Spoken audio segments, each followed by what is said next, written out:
Hi guys!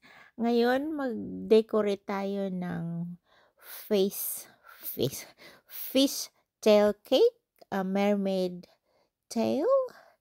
Ayan, pinagdidikit ko lang yung mga scales niya, yung mga kaliskis. Itong cake ay para sa inaanak ko pala, order niya.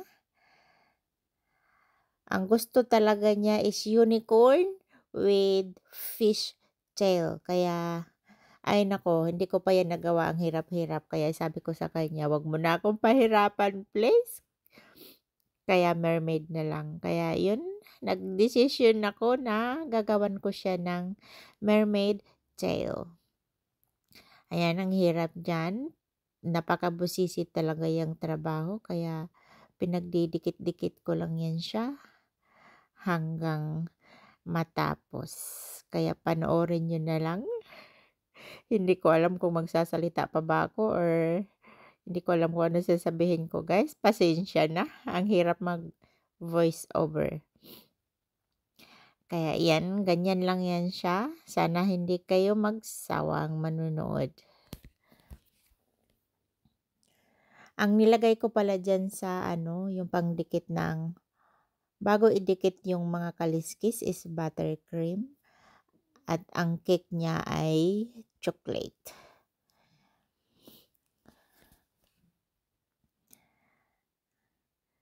Kaya ayan yung helper ko. Dalawa yung helper ko diyan, yung isa taga-video at yung isa is taga-arrange ng kulay para mabilis na.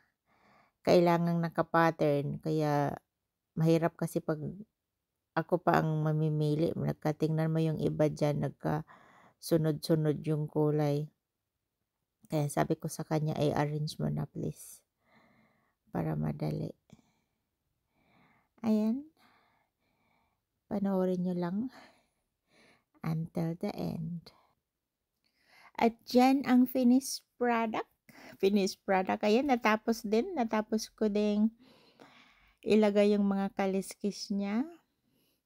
Parang okay naman siya.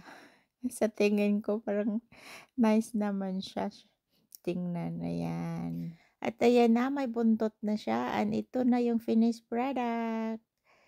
In-order ko pala yun sa partner ko yung ano niya, yung sa ibabaw, yung cake topper, ang ganda niya. Shout out! Shout out partner! Thank you. Tuwang-tuwa naman yung birthday girl diyan. Happy naman siya. Ayan. Thank you, bye!